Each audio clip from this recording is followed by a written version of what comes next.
और सीमा दोस्तों, जिस तरह के आप देख रहे हैं मेरे साथ मौजूद हैं सुमित पीर भाई। सुमित भाई, सबसे पहले तो आपके वक्त का बहुत शुक्रिया। थैंक यू शिवा साहब, thanks for the invitation. Sumit भाई, ये बीबीसी की एक डॉक्यूमेंट्री आई है प्राइम मिनिस्टर मोदी के ऊपर, और जिसमें वो कह रहे हैं कि भाई जो बरतानिया की सरकार है उसे सब पता था कि द प्राइम मिनिस्टर मोदी जो है वो he was behind all that. Indian सरकार इसको प्रोपेगेंडा कह रही है, और कई लोग तो ये कह रहे हैं कि ये बेसिकली ये वो कॉलोनियल माइंडसेट है बीबीसी का, जो अभी तक जा नहीं रहा। How do you see this? और बल्कि मैं देख रहा था इंडियन सरकार भी, फॉरेन ऑफिस भी, बागची साहब भी इस तरह की बातें कर रहे हैं। आपकी क्या अंडरस्टैंडिंग है? इंडिया के अंदर बहुत सारे लोग इस स्टोरी को बाय भी करते हैं। आप समझते हैं कि जो सरकार ने बात की है कि जी ये प्रोपेगेंडा है, बायस है? What is your take on all that? सबसे पहले चीमा साहब, शो पे बुलाने के लिए धन्यवाद। विषय पे आते हैं।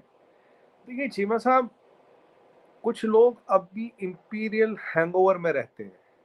आप जानते हैं हैंगओवर मतलब शराब पीने का हैंगओवर रहता है। वैसे तो मैं तो पीता नहीं, देखा मैंने लोगों को हैंगओवर रहता है। ये इंपीरियलिज्म खत्म हुए 75 साल हो गए। The sun never sets in the British empire.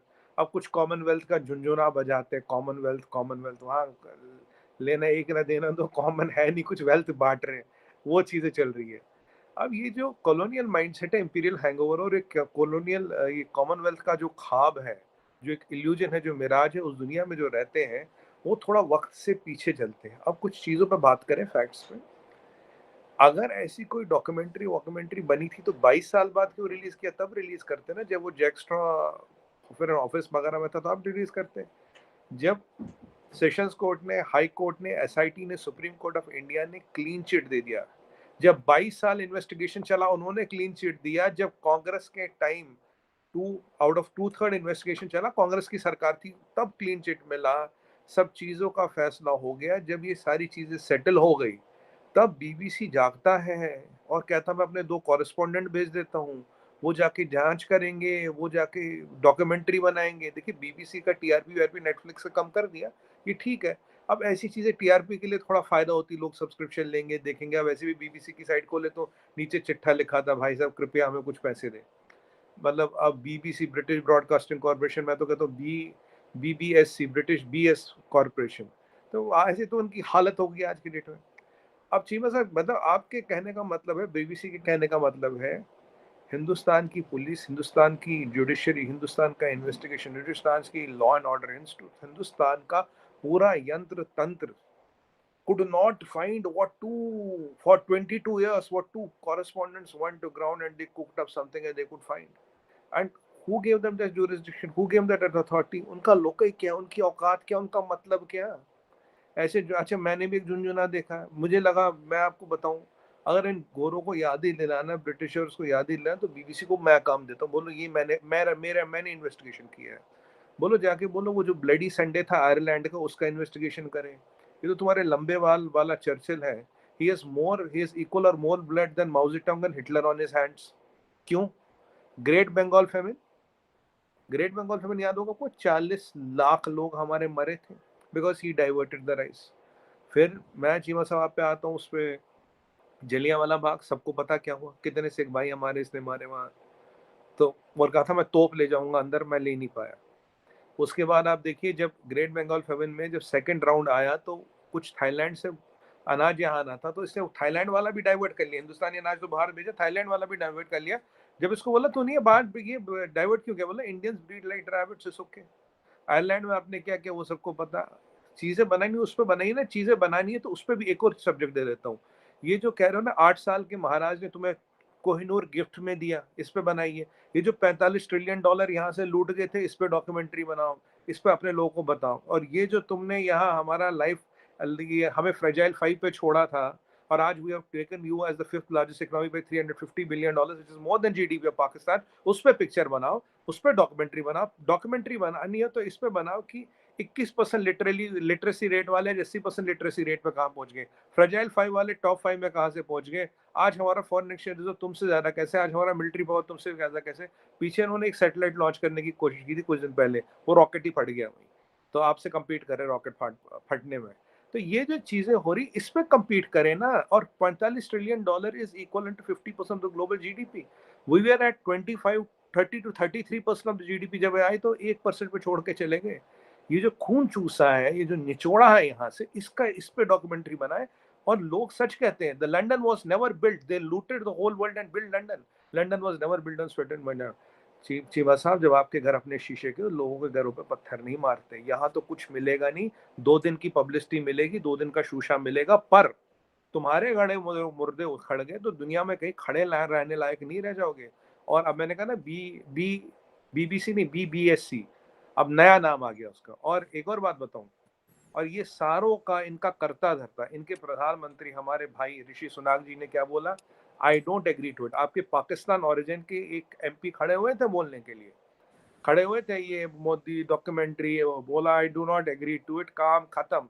The prime minister of, an acting prime minister of United Kingdom, who funds BBC, because it's a government funded organization, has rubbished this documentary and all the whatever, all these allegations and all this drama what has been created, because the international cabal is active। 2024 में election है, अब क्या चाहते हैं, यहाँ से तो settle हो गया, वहाँ कहीं और सुरसीवरी बजाए। कि जैसे कोई एक एनजीओ नॉर्वे के कमरे में बैठ के कोई हंगर इंडेक्स निकालता है, एक कोई जुडिशियल इंडेक्स निकालता है, एक एनजीओ स्वीडन के 10 बाय 10 के कमरे में बैठ के इंडिया का एजुकेशन जर्नलिस्टिक फ्रीडम का इंडेक्स निकालता है। चीमा साहब, हिंदुस्तान को नापने और नपवाने और उसको औकात दिखाने वालों की पहले अपनी औकात इतनी सी बची है। और उन्हें कहे, देखिए, झूठ के पुलिंदे बड़े होते पर ठहरते नहीं है। रेत का महल जैसे एक वेव आती है उसके साथ ही बह जाता है। ये रेत के महल ना बनाए, एक आध दिन पब्लिसिटी मिल जाएगी, पर ये पब्लिसिटी नेगेटिव ज्यादा होती है। बीबीसी की जो औकात बची थी दुनिया में वो खत्म हो गई। काफी काम मैंने बताया, मैंने इन्वेस्टिगेट किया ये सब। अगर अच्छा। बीबीसी इन्वेस्टिगेट करते तो इस पे भी डॉक्यूमेंट्री बनाए ना, बताए अपने लोग को दुनिया को कैसे लूटा, ये बता दे बस। सुमित भाई, ज़ाहिर बात है, ये पर्सपेक्टिव्स हैं, तो इंडिया का मेरा ख्याल है कि कोई ये इंडियन मीडिया उसका काम होगा, जिस तरह शशि थरूर साहब ने बुक लिखी और बहुत सारे लोग बड़ा काम कर रहे हैं। ठीक है, तो वो ज़ाहिर बात है, ये तो आपके करने के काम है या मेरे करने के काम है या किसी और के। मैं देख रहा था कंवल सिबल साहब जो हैं, ये फॉर्मर आपके फॉरेन सेक्रेटरी रहे हैं, वो ये कह रहे हैं कि जो यूके है उसका एक मिशन जो है वो गया था गुजरात और उन्होंने ये इन्वेस्टिगेट किया था। ये जो चीज़ है कि जो ब्रिटिश इन्वेस्टिगेट कर रहे हैं इस चीज़ को, ये जो लार्जली एक प्राइम मिनिस्टर मोदी का जो इमेज बना है, ठीक है, कि जी वो मुसलमानों के बारे में, और फिर अभी फॉर एग्जांपल अमित शाह की अगले दिन हम बात कर, अमित शाह साहब की नहीं, उनकी, वो खैर उन्होंने भी बंगालियों को टर्माइट्स एंड ऑल दैट का। फिर अगले दिन मोहन भगवत साहब की हम बात कर रहे थे कि वो कह रहे ये पार्टी का इमेज कैसे बन रहा है, या क्या आप समझ रहे हैं ये दिस इज ऑल प्रोपेगेंडा, या क्या आप समझते देखिए, हैं कि ये सारा प्रोपेगेंडा किया जा रहा है क्योंकि इंडिया तरक्की कर रहा है, इंडिया मेहनत कर रहा है, इंडिया काम कर रहा है, इंडिया को डिस्ट्रैक्ट किया जा रहा है इस तरह की बातों से, ये जो मोहन भगवत साहब कह रहे हैं, जो अमित शाह साहब ने अगर कही है एनआरसी के ज़माने में जब बातें हो रही थी, या एनसीए आई थिंक क्या था वो, उसके ज़माने में, या फिर अभी ये जो बीबीसी कह रहा है, so this is all propaganda. Do you believe कि इंडिया जो है वो तरक्की कर रहा है, टेक ऑफ कर रहा है, और इंडिया को कंट्रोवर्शियल करने के लिए ये बातें जो है वो की जा रही हैं? देखिए चीमा साहब, जब खुद British prime minister, serving prime minister, उस उड़ते हुए जहाज के हवा के टायर की हवा निकाल देते, जहाज की औकात कुछ बचती ही नहीं, वो वहीं पंचर हो जाता, उसकी कहानी वहीं खत्म हो जाती। ये मैं नहीं कह रहा, मेरे को बोला कि चलो जी आप यूं कह रहे हो कह रहे हो, ये खुद ब्रिटिश प्राइम मिनिस्टर कह रहे हैं। उनके अन्नदाता कह रहे शट अप। लिटरली उन्होंने बोला shut up, I don't agree with this. तो मतलब इससे बड़ा स्नब ब्रिटिश इंग्लिश में हो नहीं सकता। कह रहे ओए, होश की बात कर। हमने अगर हम अपनी दूसरी भाषा में करें और तेनू पता ही नहीं तुसी बोल क्या रहे हो। तो ये पहली तो बात होगी चीज़ साहब। बीजेपी में हर कोई नेशनलिस्ट है, किसी ने किसी को ना नाम लिया, ना ना कुछ ए बी सी डी कुछ नहीं कहा, एवरीबडी इज अ नेशनलिस्ट। देखिए, राइट विंगर जो आप कहते हैं, राइट विंगर हिटलर था, लेफ्ट विंग होती है कम्युनिस्ट। जो नेशनलिस्ट होते हैं वो नेशनलिस्ट होते हैं, ना वो राइट होते हैं ना वो लेफ्ट होते हैं, they are nationalist. BJP is a party of nationalist. Prime minister Modi की बात करें, अमित शाह जी की बात करें, डॉक्टर भागवत जी की बात करें, ऑल नेशनलिस्ट। उनके लिए country first foremost always. Country फिर पार्टी फिर सेल्फ आता है, that is how they work. ये जो भावना है नेशन को बनाने की, इससे जो डीप स्टेट होता है, इससे जो इंटरनेशनल कबाल होता है, वो ये उनके मफादात के फायदे में नहीं होता। ना वो राइट से डरते, ना वो लेफ्ट से डरते, डरते वो एक ही जो जने से, जो नेशनलिस्ट हो। They are afraid of nationalist governments because nationalist governments think beyond their narrow political gains. ये जो नैरो पॉलिटिकल गेन्स के आगे सोचना, पर्सनल गेन्स के आगे सोचना, पार्टी गेन्स के आगे सोचना, देश का सोचना, ये उनकी दुकान खराब करता है। उनका तो काम ही ये है ना कि भाई मिली-जुली सरकारें रहे, कमजोर सरकारें रहे, कोलिशन सरकारें रहे, इंडिसाइसिव सरकारें रहे, कि ताकि सत्ता में कोई बैठो, सरकार उनकी चले। This is what the deep state always wants, and deep state is a international phenomenon. But ये जो मंसूबे खराब हो रहे, पर दे देन यूज कॉटेज इंडस्ट्री, कभी ह्यूमन राइट्स, कभी डेमोक्रेसी, कभी इंडेक्स, कभी वो इंडेक्स, कभी ये इंडेक्स, कभी ये इंडेक्स, ये इंडेक्स इंडेक्स निकाल निकाल के ना, ये थोड़े पिने पिने चुबाते रहते इधर उधर, कहीं से कुछ तो बाहर खड़ा करके। अब मुझे बताइए, अरिंदम बागची साहब का आपने स्टेटमेंट देखा ही होगा क्या? अब ऋषि सुनाक जी का भी स्टेटमेंट देखा आपने, हमारा भी आपने अभियान से देखी है। अब मुझे समझ नहीं आ रहा, ये बीबीसी ने यार ऐसे कौन से, वो क्या, कौन सा था वो, जेम्स फोन, शर्लक होम्स का रिइंकार्नेशन कौन सा आ गया उनके पास? ऐसे कौन से 12 शर्लक होम्स उन्होंने रख लिए कि वो ना जाके वो चीजें ढूंढ पाए जो हम 22 साल में न ढूंढ पाए, जो हमारे हजारों लाखों लोग लग गए, पूरी कांग्रेस की जोर लग गई, उन्हें नहीं मिला, वो भी हार गए, इन्हें ऐसी चीजें मिल गई। ये चीज़ सा प्रोपेगेंडा है, इसका टाइमिंग अगर होता तो जब ये बात हो रही थी तब रिलीज करते, तब की बात करते। अब उन्हें पता है मसला खत्म हो गया, सेटल हो गया, इसको इंटरनेशनल अरीना पे जिंदा करने की कोशिश है, भारत को रोकने की कोशिश, भारत के अगेंस्ट प्रोपेगेंडा की कोशिश, भारत के प्रधानमंत्री के अगेंस्ट प्रोपेगेंडा की कोशिश। जब आप रशियन यूक्रेनी वॉर को नेगोशिएट कर रहे हो, दिक्कत आपकी है। हालत तो यूके की अभी ये है, they have to decide between eating and heating. With due respect, हालत खराब है इकोनॉमी की। आप देख रहे हैं कि 3.75 तो सेंट्रल बैंक का इंटरेस्ट रेट हो गया, 12% इन्फ्लेशन पे जी रहे हैं, नौकरियां जा रही है। और अब मैं बोलना नहीं चाहता, पर आज बोल दूंगा। मैं यूजुअली मैं बोलता नहीं, मैं पर्सनल अटैक नहीं करता किसी को, आज बोलूंगा। ये जो बीबीसी वाले रिपोर्ट निकाले ना, अभी एक मैंने रिपोर्ट पढ़ी थी, सुनने में आया मेरे, एक रिपोर्ट है यूके में ही आई थी, कि उसमें लिखा था, and it is the tip of the iceberg, सुनिएगा, it's the tip of the iceberg. There are around 220,000 ladies who had to sleep with their landlord because they could not pay the rent. ये report आई है UK के media में। तो ये जो BBC है, इसको बोलिए जाके इसकी जांच करो। और इसमें ये भी लिखा है, the tip of the iceberg, when you have a choice between heating and eating, you better choose eating over heating, and address your social issues which are much bigger, your drug problem, your unemployment. इसको address करिए। हमारे प्रधानमंत्री पे उंगली उठा के देखिए, 6 घंटे का टीआरपी तो मिल जाएगा, और 16वें घंटे जितनी औकात बचेगी वो बचाते रह जाओगे अपनी। नहीं, बिल्कुल ठीक है। मैं देख रहा था कि सुमित भाई, ये एक तबका है भारत के अंदर, फॉर एग्जांपल जैसे राणा अय्यूब है, who wrote Gujarat files. Do you think वो भी इसको बड़ा हवा दे रहे हैं? जैसे फॉर एग्जांपल उनको अवार्ड्स भी मिले। आप क्या समझते हैं कि प्राइम इंडिया के अंदर इस तरह के जो लोग हैं, राणा अय्यूब जो कि एक इंडिपेंडेंट जर्नलिज्म कर रही हैं, आपको लगता है कि वो सारे के सारे जो हैं उनकी आवाज़ में दम है, या वो ये उसकी उन्होंने ही शोर डाला था? खैर, ये तो इन्वेस्टिगेशन पुरानी है, लेकिन उसने प्राइम मिनिस्टर मोदी को ये लेबल करने में कि he has been involved in crimes against minorities और मुस्लिम्स, उनका भी किरदार है। या इस तरह की और बहुत सारी आवाज़ें हैं, जैसे फॉर एग्जांपल ये एक इम्प्रेशन ये जाता है कि जो आवाज़ प्राइम मिनिस्टर मोदी की क्रिटिकल होती है, वो उसको बंद करा देते हैं इन वन वे और दी अदर। जैसे एनडीटीवी की बात हुई, ठीक है, और उसके बारे में this is not my observation, this is an Indian media की सारी की ऑब्जर्वेशन है ना। वो क्या नाम है उनका, वो जो एनडीटीवी छोड़ के, मुझे ऑलवेज फॉरगेट हिज नेम। सो ये जो चीज़ है कि जो भी प्राइम मिनिस्टर मोदी की आवाज़, जो उनको क्रिटिसाइज करता है, वो आवाज़ बंद कर दो। ये जो इम्प्रेशन है, या फिर जो उनके अगेंस्ट बात कर रहा होता है, उसको किसी न किसी तरीके से लेबल कर दो। Do you think this argument holds value? देखिए चीमा साहब, आप एक दो व्यक्तियों की बात करें तो मैंने उनके बारे में सुना नहीं, ये है कौन होंगे कोई? देखिए 140 करोड़ की आबादी है, अब इसमें कौन कहाँ कहाँ बैठा है, किस किस का ध्यान रखे, किस किस का हिसाब रखे। और ये मैं आपको बताता हूँ, व्यक्तियों का कुछ भी परसेप्शन, इल्यूजन, डिल्यूजन हो सकता है, कोई भी एजेंडा प्रोपेगेंडा रन कर सकते हैं, दिक्कत कोई नहीं। डेमोक्रेसी, इतनी आज़ादी हम देते, चाइना नहीं है, चाइना में तो ये बिलियनर गायब हो जाते हैं, यहाँ कोई गायब नहीं होता, ये सब हवा पानी लेते, सब अपनी दुकान चलाते, किसी की दुकान कैसे चलती, किसी की कैसे चलती है। कोई जर्नलिस्ट बन के आता, कोई एंकर बन के आता, कोई कुछ बन के आता, कोई कुछ बन के आता, और ख्वाब गफलत में रहते हैं कि वो हिमालय को हिला देंगे। ख्वाब गफलत में रहते थे हिमालय को हिला देंगे। अब हिमालय हिला थोड़ी ना चीमा साहब, वो तो हिमालय तो कब से खड़ा है ना, ये तो पता होना चाहिए। कोई बात नहीं, अब आगे आ जाइए। और उनको अपने आप को बड़ा बनाने में इतना मजा आता है, कहते हैं वाह भाई देखो हम बड़े, कि बदनाम होना भी तो एक नाम होता है। अब मैं आपको इसी केस में बताऊं दो तीन फैक्ट्स। एक बहन जी है तीस्ता सीतलवाड़ जी, उनको कांग्रेस ने पद्म भूषण या पद्मश्री दिया था अपने टेन्योर में।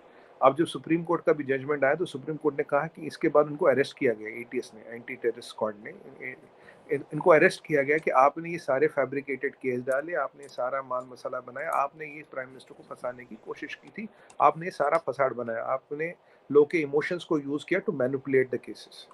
उनका कोई एनजीओ वेनजीओ चलता साहब, उसमें कोई 7 1 करोड़ रुपए आया था, और कुछ फंड तो तब कांग्रेस गवर्नमेंट ने भी दिया था, और उसमें से 2.5 करोड़ बहन जी ने कहा लगा यॉट पे, परफ्यूम खरीदने में, बैग खरीदने में, विदेश की टिकटें खरीदने में। वो पैसा लगा था गुजरात के लोग के लिए। किसी और का नाम वाम ले रहे थे, मैंने उस ऐसा नाम सुना सुना लग रहा, सुने हुआ उसके खिलाफ 2 3 करोड़ का ईडी का केस है। वो इंडिया से फिलहाल बाहर है, उनकी सुप्रीम कोर्ट में कुछ सुनवाई उनवाई हो रही है, 2 3 करोड़ का केस ईडी का है। अब एक और थे कोई श्री कुमार जी, ये वही थे जिन्होंने रॉकेटरी का केस बनाने, जो आपने रॉकेटरी पिक्चर अगर देखी होगी, जो नंबी नारायण जी उनको फंसाने की कोशिश की गई, वो तो डीजी इंटेलिजेंस है, वो भी जेल के अंदर है। एक संजीव भट्ट थे, वो भी जेल के अंदर है। इनको सुप्रीम कोर्ट ने आदेश दिया इनको जेल के अंदर डालो, देवर कॉन्स्पायरिंग। जब इतने लेवल की कॉन्स्पेरेसी हो रही है, कॉन्स्पिरेटर्स को पद्मश्री अवार्ड मिल रहा है, और कॉन्स्पिरेटर्स को के पास सरकारी फंड आ रहा है, और उसको उसकी उसकी फटकार खुद सुप्रीम कोर्ट ने लगा और बोलो इनका हिसाब किताब करो, इन पे केस चलाओ। और कोई ईडी के उससे चक्कर से भाई भाग रहा, कोई कहीं भाग रहा, कोई कहीं भाग रहा है। लोगों को देखिए हर चीज मोटिवेटेड होती है। आप तार जोड़ेंगे तो हर हर एक के कहीं ना कहीं तार मिलते हैं, और अब तो इसका फैसला सर्वोच्च न्यायालय ने कर दिया। और यहाँ आपको एक और चीज बताऊं कि जो गोधरा की बात करते, जो गुजरात की बात करते, लोग गोधरा भूल जाते हैं। अगर गोधरा नहीं होता तो गुजरात भी नहीं होता। ये चीज भी लोग को याद रखना चाहिए। जब आप माँ और बेटी, जब माँ और बच्चा 6 साल का बैठा हो ऐसे, और वो गोद में बैठा बैठा जल जाए और उसका क्रियाक्रम करना पड़े, और क्रियाक्रम करने वाला कौन था? अमित भाई शाह। जब उनका आप क्रियाक्रम करोगे तो एक अलग इमोशन होता है, एक अलग लेवल के जज्बात होते हैं। तो ये सब लोग को ध्यान रखना चाहिए, और ये सब चीजें नहीं होनी चाहिए।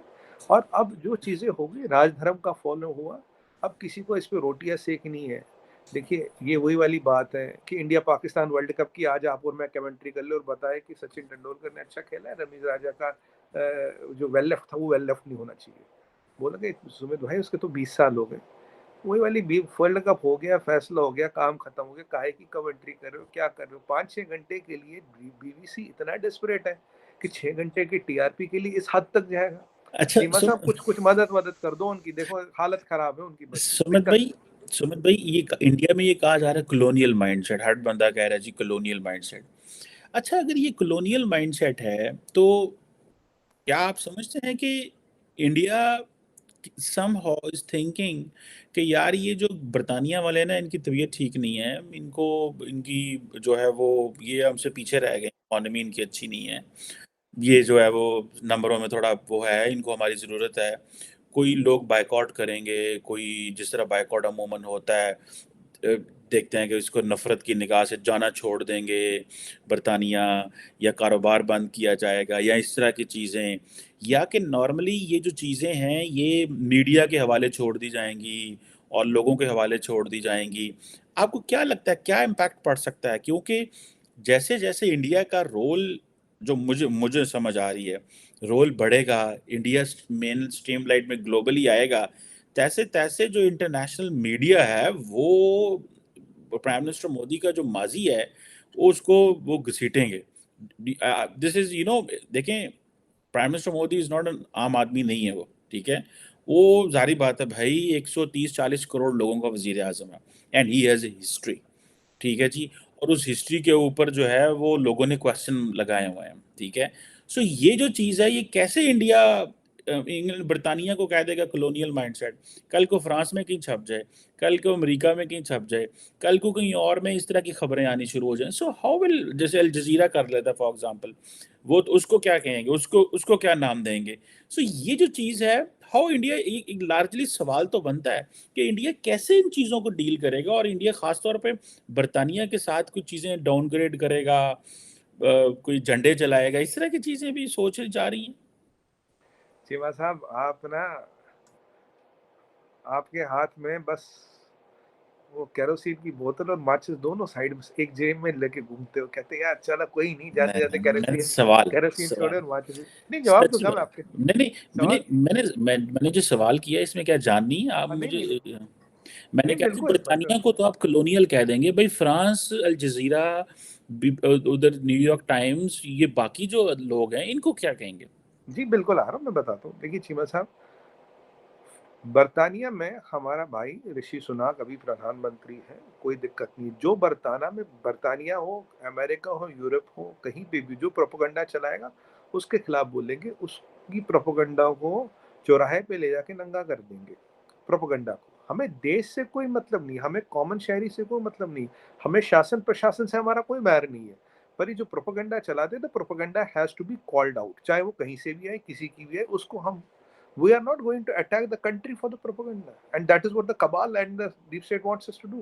कि हम वर्तानिया से रिलेशन खराब कर दें, हम डाउनग्रेड कर दें, हम ट्रेड, नहीं नहीं नहीं नहीं नहीं, ऐसा कुछ भी नहीं करेंगे। सब बिजनेस एज यूजुअल चलेगा। हमारे भाई ऋषि सुनाक ने तो ऑलरेडी इसकी हवा निकाल दी, तो हमारा काम तो हो गया डिप्लोमेटिकली। बट हाँ, बीबीसी ने ऐसा बोला, हमें उसको जवाब देना जरूरी बनता है। अगर डिप्लोमेसी में आप जवाब नहीं दोगे तो it is deemed to be correct. जो प्रोपेगेंडा चलाएगा उसे जवाब देंगे। और अगर ऐसी कोई दूर दराज की भी बात होती, आपके ये जितने मुसलमान मुल्क हैं, सबसे ज्यादा अवार्ड अगर किसी भारत के प्रधानमंत्री को दिए हैं तो मोदी जी को दिए हैं। क्या ये सब मुसलमान मुल्क बिके हुए हैं क्या? क्या ये सब आरएसएस के इन्फ्लुएंस में है क्या?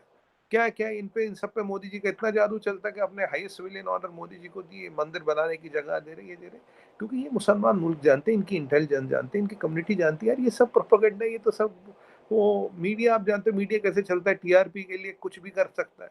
तो ये टीआरपी वीआरपी के लिए करते हो। जिस अदारे की हालत खराब हो, जो हर आर्टिकल के बाद लेता है यार कोई $10 दो, $12 दो, उनकी हालत और खराब होती चीमा साहब। और अब वो अब मजबूरी में क्या करे, कहाँ कहाँ तक जाए, क्या क्या लिखे। हाँ, पर ये जरूर कहता हूँ आपको, जो भी प्रोपेगेंडा की बात करेगा दुनिया में, जहां कहीं कहेगा, his propaganda will be called out. You have a right of writing about India, आप रहिए, अच्छा लिखिए, बुरा लिखिए, कोई आपत्ति नहीं हमें। पर आप पर्सनल एजेंडा चलाएंगे, आप डीप स्टेट के एजेंडा चलाएंगे, इंटरनेशनल कबाल का हिस्सा बनेंगे और हमें नीचे गिराने की कोशिश करेंगे, आपको मुंह तोड़ जवाब तुरंत और वहीं में दिया जाएगा। I know। आप हमें एक्सपोज तो नहीं कर पाएंगे, हम आपको एक्सपोज हर जगह कर देंगे। चलें, लेट्स सी क्या होता है। लेकिन ऑब्वियसली ये जो वो कह रहे थे, बीबीसी वाले कह रहे हैं कि for example, I think India का जो प्रेस फ्रीडम है 180 मुल्कों में 142 पे आता है। व्हेन इट कम्स टू, जिसे आप कह लें, ट्विटर जो है वो तमाम बैटल्स इंडियन सरकार के अगेंस्ट हार गया है। सो और जिस तरह अभी कल मैं देख रहा था कि इंडिया के अंदर कानून बना है कि जो सोशल मीडिया के ऊपर जो भी आएगा उसकी फाइनल रेट स्टेट की है, वो जो मर्जी जिस चीज़ को मर्जी फेक न्यूज़ करार दे के फारग कर दे। सो मेरा ख्याल है कि इंडिया जो है, यहाँ पे प्राइम मिनिस्टर मोदी को पिक किया गया है, चुना गया है, लोगों ने चुना है, and people have absolutely right कि वो जिसको मर्जी चुने। तो जाहिर बात है जिसको चुना है, and they are making their own rules. So that is why मुझे ऐसा लगता है कि पूरी दुनिया में, जैसे फॉर एग्जांपल मैं अमेरिका में हूँ, तो यहाँ पे भी फ्रीडम ऑफ प्रेस है और बड़ी अन्नी फ्रीडम ऑफ प्रेस है। लेकिन शायद हम जहाँ पे रहते हैं, जिस साउथ एशिया में हम रहते हैं, वहाँ पे स्टिल एक माइंडसेट है जो वो फ्रीडम नहीं देना चाह रहा। Same is in Pakistan. हमारे यहाँ तो इससे भी बुरे हालात हैं, आपसे भी बुरे हालात हैं। आपका नंबर 142 हो तो हम पता नहीं 154 पे हैं समवेयर, मुझे अभी याद नहीं है, और 161 पे समवेयर यहीं पे ही खड़े हुए हैं। सो ये चीज़ें हैं। मेरा ख्याल है कि और ये जहाँ जहाँ पे मजबूत माइंड के लोग, मजबूत लोग हैं जिनकी अवाम के अंदर से है, वो चाहते हैं कि वो उनका कंट्रोल हो। मेरी एक observation, I may be wrong. आप सुबह कुछ कह रहे थे आप? जी मैं सब, मैं ये बोलूंगा कि मैं ये प्रेस फ्रीडम की थोड़ा न्यूमेरिकली इस पे थोड़ा बात करें। देखिए, प्रेस फ्रीडम ये भी में, गलत है, प्रेस फ्रीडम वाले। प्रेस फ्रीडम में ये मैंने कहा ना, ये ये अपने ना प्रोपेगेंडा है। 10 बाय 10 बाई 10 के कमरे में बैठ के 4 एनजीओ 2 एनजीओ मिलकर ना प्रेस फ्रीडम इंडेक्स निकालते हैं। जैसे यूएस का आप देखिए, मैं इनकी बात बोलूँ, 44वां प्रेस फ्रीडम है यूएस में। ये ट्विटर फेसबुक जो ये फ्रीडम ऑफ एक्सप्रेशन के दीवाने हैं, ये सब यूएस से निकलते, पर यूएस का नंबर 44 है। और जो डेनमार्क या फिनलैंड या कोई, उसका शायद नंबर 1 है। वो ऐसी कंट्री को नंबर 1 करते जिसकी आबादी हमारे चांदनी चौक से कम होती है। जिस अमेरिका में डोनाल्ड ट्रंप को ट्विटर से बैन किया, और ट्विटर अब भी चल रहा है, जहाँ ये सारे शगुफे जहाँ से निकलते, उसका नंबर 44 है, जहाँ की आबादी 3 मिलियन या 3.5 मिलियन है। और वहाँ that irrelevant in global politics, Jio politics, वहाँ जहाँ खबर में ये होता है कि कितने कमरे किस मोहल्ले में रेंट पे लिए अवेलेबल और मैट्रिमोनियल निकलता है, वहाँ प्रेस फ्रीडम है। इनको ना अपने दिमागी तवज्जुन का जांच करानी चाहिए। They should get their mental faculties checked, because an orange is not comparable with a polonium ball, though both may look round, but there's a बिल्कुल hell of a difference. बिल्कुल ठीक है सुमित भाई, मेरा ख्याल है वो क्या कहते हैं कि जहाँ पे वेयर देर इज क्या smoke there is a fire, कुछ इस तरह की बातें तो होती हैं। ये मेरा ख्याल है कि जो बीबीसी की स्टोरी है, इसमें एग्जेजरेशन भी हो सकती है, लेकिन बहुत सारे लोगों का एक व्यू बन चुका हुआ है, दैट इज़ अबाउट इंडिया। इसी तरह जैसे पाकिस्तान में मिलिट्री इस्टेब्लिशमेंट का एक व्यू बन चुका हुआ है कि वो जिस तरह चीज़ों को मैनिपुलेट करते हैं, इस तरह मेरा ख्याल है भारत के अंदर प्राइम मिनिस्टर मोदी और उनकी पार्टी का एक पर्सपेक्टिव जो है उनके बारे में बन चुका हुआ है। जी सो दिस मतलब जी हमारे यहाँ 4 सीजन आते हैं, 4 सीजन आते हैं। देखिए हमारे यहाँ दिल्ली में 50 डिग्री भी है, अभी वो 1 डिग्री भी है, बारिश भी है, स्प्रिंग भी है, ऑटम भी है, समर में। ये सीजन आते जाते रहते। चीमा साहब, आप परेशान हो। जय भीम। नहीं, ऐसी तो बात नहीं, सीजन तो हमारे पास भी 4 ही है, पर इसका मतलब इन चीज़ों से कोई ताल्लुक नहीं है सुमित भाई जो आप कह रहे हैं, मेरा ख्याल है। Anyhow, thank you very much Sumit भाई, it's always pleasure and lovely talking to you, and thank you enjoy Shiv. And enjoy your tea. Thank you. Thank you very much.